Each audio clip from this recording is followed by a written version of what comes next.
Hello everyone, welcome to our channel. Friday को वापस markets में हमें एक डिप दिखाई दिया और जो कुछ हद तक जो सेंटिमेंट्स लोगों के पॉजिटिव होते जा रहे थे कि इतना 23,000 ब्रेक नहीं हो रहा है तो शायद यहाँ से बाउंस बैक मिलेगा वापस। काफ़ी हद तक अगर देखा जाए तो फ्राइडे के फॉल के बाद कुछ हद तक नेगेटिव हो चुके हैं। लेकिन क्या ये फ्राइडे का जो फॉल था ये कंसिस्टेंट रहने वाला है या फिर ये टेम्पररी था, और किस तरीके से मूवमेंट हमें अगले वीक में आ सकते हैं, और बजट में हमें कौन से पैरामीटर्स जिस पे हमें वॉच रहना चाहिए, उन सारी चीज़ों का भी इस वीडियो में हम डिस्कस करेंगे। सबसे पहले इसको डिस्कस करेंगे, फ्राइडे को जो फॉल हुआ उससे काफ़ी लोग नेगेटिव हो चुके हैं और काफ़ी अभी अलग अलग जगह पे भी अगर देखा जाए तो काफ़ी लोग नेगेटिव ये कि ये बहुत बड़ा फॉल था और इससे काफ़ी बड़ी सेलिंग हुई और ये कंटिन्यू रह सकती है। लेकिन इसके ऊपर कितना ट्रस्ट करना चाहिए, तो मुझे ऐसा लगता है कि बहुत ज़्यादा ट्रस्ट नहीं करना चाहिए, क्योंकि ये जो बड़ी बड़ी मूवमेंट्स जब वीक के एंड पे आती है तो काफ़ी बार तो ऑपरेटर मूवमेंट होती है, क्योंकि वीक के एंड पे अगर थोड़ी भी मूवमेंट डाउनवर्ड साइड पर आ गई तो काफ़ी लोग क्या हो जाते हैं कि नेगेटिव हो जाते हैं, क्योंकि पहले से ही एक तो काफ़ी बेरिश मार्केट रहे हैं और उसमें अगर थोड़ा भी फॉल होता है तो लोग क्या सोचते हैं कि ये 2 दिन में अगर कुछ गिरावट होगी तो फिर और बड़ा फॉल हमें मार्केट्स में मंडे को दिखाई दे सकता है। तो उससे बेहतर यह है कि आज हम बाहर निकल जाते हैं और उसके वजह से फिर जो फॉल होना चाहिए था उससे वो फॉल ज़्यादा एक्सटेंड हो जाता है। लेकिन ऐसे फॉल्स को इमीडिएटली कुछ सेंटिमेंटल वैल्यू नहीं देना चाहिए हमने कि अभी ये हो गया तो इससे ऐसा होगा, ऐसा नहीं है। आपको हमेशा आपके लेवल के हिसाब से अगर रहोगे तो बहुत ज़्यादा कंफ्यूजन नहीं पैदा होगा। और आज भी अगर देखा जाए तो आईसीआईसीआई बैंक का रिजल्ट रहेगा। पिछली बार जैसे कोटक बैंक का रिजल्ट निकला तो उसका बैंक निफ्टी ने शूट अप अपवर्ड साइड पर किया था, तो ये काफ़ी अच्छा रिजल्ट निकला था और 10% तक कोटक बैंक में राइज हुई थी। लेकिन वो भी टेम्पररी रही, क्योंकि बेसिकली उसका रीजन ये है कि सेंटिमेंट्स काफी वीक हो चुके हैं और काफी बार जब इतना बड़ा फॉल जब होता है मार्केट में, करीबन 3000 पॉइंट्स का फॉल हुआ है और उसके कारण क्या हुआ है कि बहुत ज्यादा राइज इमीडिएटली नहीं आएगी। अभी भी अगर देखा जाए तो पिछले वीक में 2 से 3 बार मार्केट ने बाउंस बैक दिया, अपवर्ड लेवल पर गई, लेकिन क्या वो ब्रेक करने वाली थी? तो मुझे नहीं लगता था कि ब्रेक करने वाली थी और उसी वजह से हम वो प्रॉफिट्स होने के बाद हमारे जो प्रीमियम ग्रुप्स है उसमें से बाहर निकल आ रहे थे और उसी लेवल पर कुछ हद तक अच्छे प्रॉफिट्स हो रहे थे। क्योंकि ये वोलेटिलिटी में अगर देखा जाए तो काफी लोगों ने प्रॉफिट्स तो दूर है, काफी लोग ट्रैप हो जाते हैं और बड़े बड़े लॉसेस हो जाते हैं। तो इसकी वजह से मार्केट का जो मूवमेंट है उसको ट्रैक सही से करना चाहिए ताकि आप ट्रैप ना हो और उस पर एक प्रैक्टिकल व्यू रहना चाहिए। सो अभी भी अगर देखा जाए तो ये जो फॉल हुआ है ये काफी बार उसने बाउंस बैक दिया है, लेकिन उसको ब्रेक नहीं कर पाया। लेकिन हम जो है हमारे लेवल के हिसाब से स्टिक रहेंगे और जो बजट जो रहेगा तो बजट में ये चीज रहेगी कि काफी चीजें अभी देखनी पड़ेगी किस तरीके से आएगी। अभी एक जो एस्टिमेशन है कि टैक्स कट हो गई तो उस पर सबसे ज्यादा ध्यान है। अगर टैक्स कट अगर होते तो काफी अच्छी न्यूज मानी जाएगी मार्केट्स के लिए, क्योंकि अभी भी अगर देखा जाए तो काफी टैक्स काफी हाई हो चुके हैं और उसकी काफी दिक्कतें आ रही है।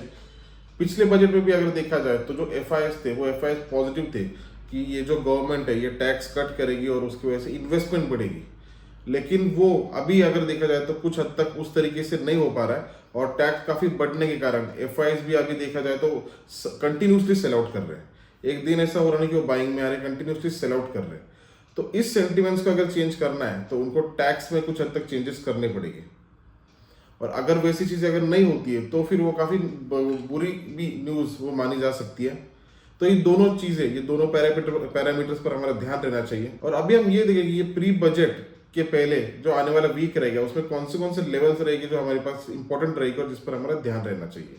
अभी निफ्टी अगर देखा जाए तो निफ्टी ने 23092 पर क्लोज दिया है और काफी टाइम से हम इस लेवल के बारे में डिस्कस कर रहे हैं कि 23050 ये एक इंपॉर्टेंट लेवल है, 23250 ये एक इंपॉर्टेंट लेवल है और 23150 ये भी एक इंपॉर्टेंट लेवल है। और ये 3 लेवल्स के बीच में काफी बार उसने एक सपोर्ट लिया है, रेजिस्टेंस लिया है, मतलब ये चीजें काफी बार इसमें हुई है और ऐसे इसमें काफी बार आपको ट्रेड भी मिले होंगे। लेकिन अभी ये इतने बार ये जज हुए कि कुछ हद तक ये वीक हो चुके हैं और कभी भी ये ब्रेक हो सकते हैं।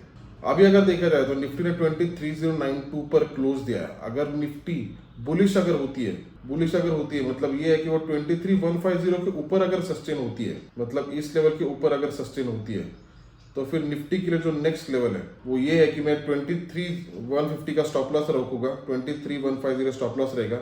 मेरा फर्स्ट टारगेट 23250 रहेगा जो कि जहां तक जा सकती है और वो ब्रेक भी हो सकती है।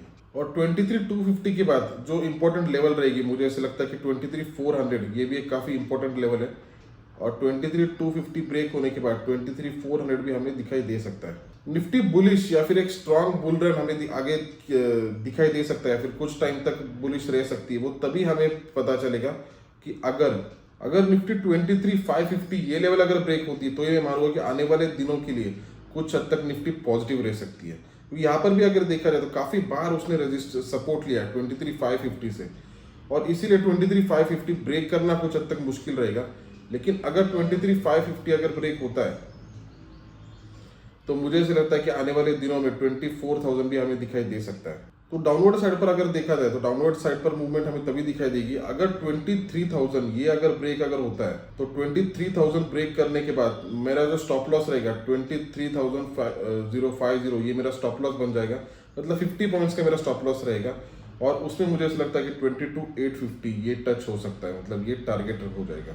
लेकिन इसमें मुझे ऐसा लगता है 22,850 से 22,900 के बीच में एक सपोर्ट आना चाहिए। लेकिन अगर वो सपोर्ट नहीं आता है तो फिर मुझे ऐसा लगता है कि आने वाले दिनों में हमें 22,500 ये लेवल दिखाई देगी। तो अगर निफ्टी 22,850 अगर ब्रेक होता है तो 22,500 तक भी निफ्टी जा सकता है। तो ये मेरा अल्टीमेट टारगेट बन जाएगा। तो ये मेरी निफ्टी में मूव रहेगी। और बैंक निफ्टी में अगर देखा जाए तो बैंक निफ्टी काफी स्ट्रॉन्ग सपोर्ट पर है। और अगर आईसीआईसीआई बैंक का रिजल्ट अगर अच्छा लगता है तो कुछ हद तक टेम्पररी पॉजिटिव हो सकता है। जिस तरीके से बैंक निफ्टी कोटक बैंक की वजह से टेम्पररी पॉजिटिव हुआ था, लेकिन उसके बाद वापस हमें एक फॉल दिखाई दिया था।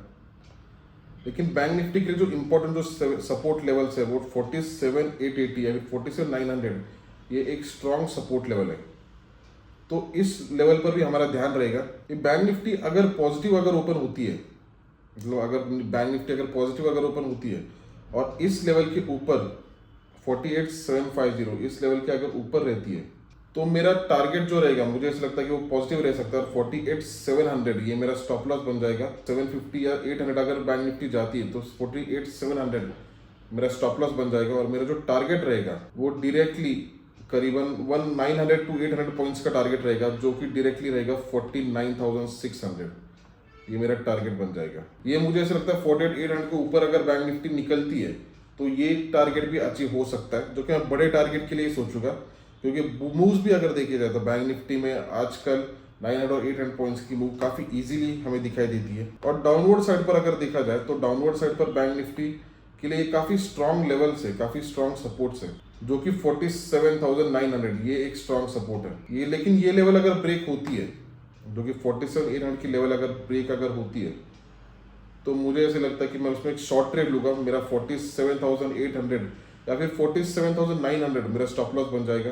क्योंकि देखिए ये काफ़ी स्ट्रॉन्ग सपोर्ट है, ये टूटना नहीं चाहिए। लेकिन अगर टूटता है तो फिर वापस हमें इसमें एक बड़ी मूव हमें दिखाई दे सकती है, जो कि मुझे ऐसा लगता है कि 47,200 मतलब इस लेवल तक बैंक निफ्टी आ सकती है। तो 47,900 के बाद मेरा जो टारगेट रहेगा वो 47,200 ये बन जाएगा। तो ये मेरी मूव रहेगी आने वाले टाइम में निफ्टी और बैंक निफ्टी के लिए। आई होप ये वीडियो आपके लिए बेनिफिशियल रहे और आपकी ट्रेडिंग जर्नी अच्छी रहे। Thank you.